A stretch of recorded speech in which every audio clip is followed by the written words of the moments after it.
Alhamdulillah, alhamdulillahilladzi dzil jalali wal ikram, alladzi azzana bil Islam wa akramana bil iman, wa nawwara qulubana bil Qur'an. Asyhadu an la ilaha illallah wahdahu la syarika lah, dzul jalali wal ikram, wa asyhadu anna sayyidana wa nabiyyana Muhammadan abduhu wa rasuluhu khairul anam. Allahumma shalli wa sallim ala sayyidina Muhammad wa ala alihi wa sahbihi wa man tabi'ahu ila daril salam. Amma ba'du, fa ya ayyuhal hadirun, ittaqullaha haqqa tuqatih wa la tamutunna illa wa antum muslimun. Faqad qala Allah Ta'ala fi kitabihil karim, a'udzu billahi minasyaitonir rajim, wa idh ta'adzana rabbukum la in syakartum la azidannakum wa la in kafartum inna 'adzabi lasyadid. Hadirin jamaah Jumat yang dimuliakan Allah Subhanahu wa taala.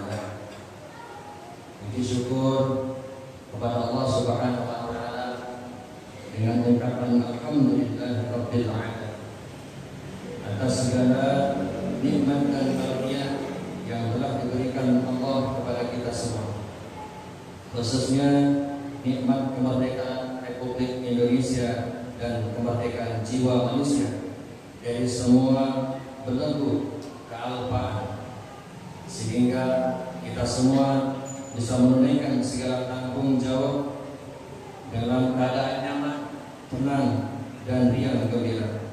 Semoga amal ibadah dan kebaikan kita yang kita lakukan bisa menjadi amal yang diterima oleh Allah Subhanahu wa taala.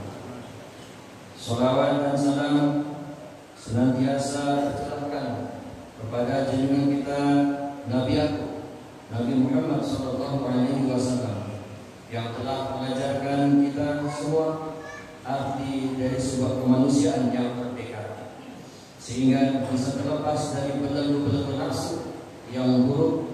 Semoga Allah Subhanahu wa taala melimpahkan keselamatan dan kesejahteraan kepada keluarganya, para sahabatnya, dan kita semua umatnya sampai akhir zaman nanti.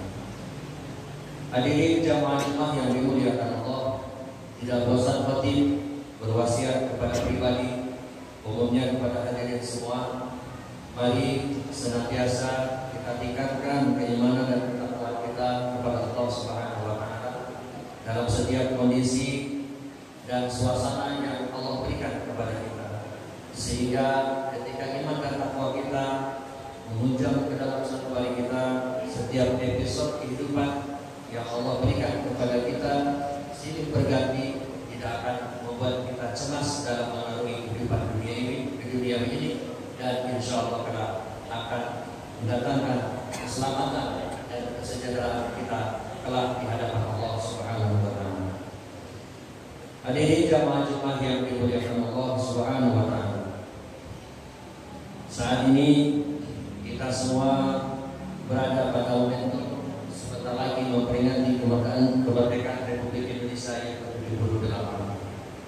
Puncaknya nanti pada tanggal 17 Agustus 2023. Namun tidak kalah penting dari perayaan itu adalah merenungi kembali perihal kemerdekaan sebagai manusia itu sendiri.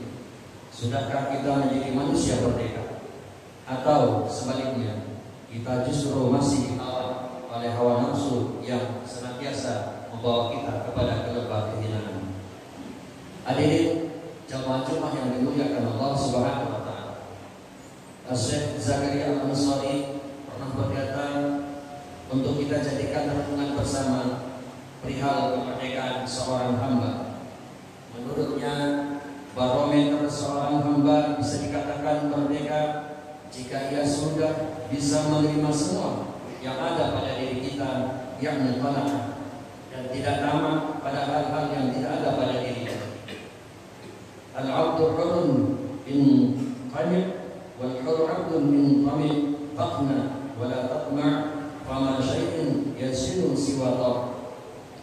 Beliau berkata, seorang hamba sahaya layaknya orang merdeka jika ia merasa cukup dengan apa yang ada, dan orang merdeka layaknya seorang hamba sahaya jika ia rakus.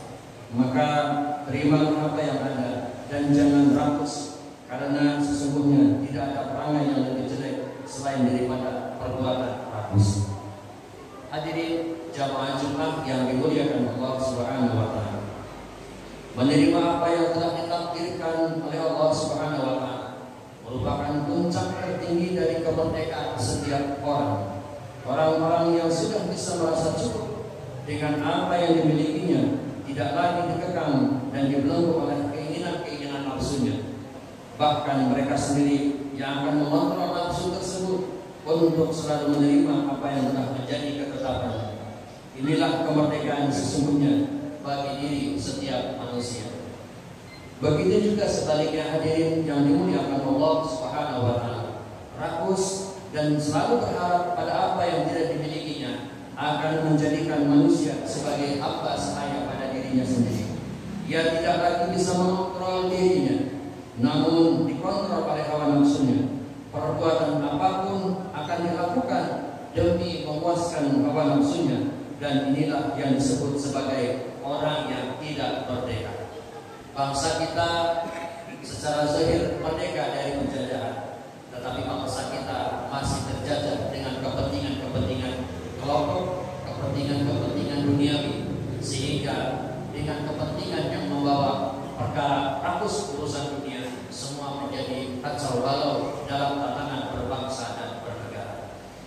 Hadirin yang dimuliakan Allah Subhanahu wa taala, esensi dari kemerdekaan sebagaimana yang telah disampaikan di awal tadi adalah bagaimana kita bisa merdeka dari kepentingan hawa nafsu. Orang yang kaya jangan lagi mencari jalan untuk memupuk kekayaan. Berikanlah kekayaan yang dimiliki untuk bisa membantu pemerintah, membantu bangsa ini mencerdaskan kehidupan, mensejahterakan ekonomi. Jangan lagi masuk ke dalam hal-hal yang tambah membuat dirinya hina. Kekayaan yang dimilikinya jadikan bagian untuk membantu bangsa dan negara. Kemudian hadirin yang dimuliakan Allah Subhanahu wa taala, kadang-kadang ketenaran, kadang-kadang kekayaan sering membuat orang tersebut ingin mencari sensasi yang lain. Sudah kaya, ingin kaya dengan kedudukan yang lain. Sudah punya jabatan, ingin terus merangsak pada jabatan tertentu, sehingga kadang-kala kerakusan, ketamakannya tentang harta dan jabatan membuat dirinya hina, bahkan bisa merusak dari segi tatanan yang lain, sehingga tamak dan rakus akan menghancurkan tidak saja pribadinya, tapi membawa kehancuran bagi yang lain. Hadirin jamaah Jumat yang dimuliakan Allah Subhanahu wa taala, Rasulullah SAW mengibaratkan sifat qanaah, menerima apa yang ada, sebagai simpanan yang tidak akan pernah rusak. Dalam salah satu hadisnya, beliau berkata, al-qanaatu kanzul la yafna. Al-qanaatu kanzul la yafna, artinya menerima apa adanya. Qanaah merupakan simpanan yang tidak akan pernah rusak pada dirinya. Hadirin jamaah Jumat yang dimuliakan Allah Subhanahu wa taala, sekali lagi arahkan diri kita, jiwa kita kepada esensi kemerdekaan kita. Diri kita tidak diperbudak dengan hawa nafsu, sehingga kemerdekaan sejati adalah hilangnya kepentingan-kepentingan yang membuat kita semakin terjerumus kepada kemurkaan Allah Subhanahu wa taala. Mudah-mudahan kemerdekaan yang saat sebentar lagi kita rayakan senantiasa menghadirkan keberkahan dan ridha Allah Subhanahu wa taala. Dan pada diri kita berdoa agar kita benar-benar dimerdekakan dari kepentingan hawa nafsu, sehingga kita pun menjadi manusia yang senantiasa sejahtera, ridha, menerima dari takdir yang Allah berikan kepada kita, sehingga jiwa dan raga kita, bangsa dan negara kita menjadi negara yang baldatun thayyibatun wa rabbun ghafur, insyaallah. Barakallahu li wa lakum bil Qur'anil azim wa nafa'ani wa iyyakum bil ayati wa dzikril hakim wa taqabbala minni wa minkum tilawatan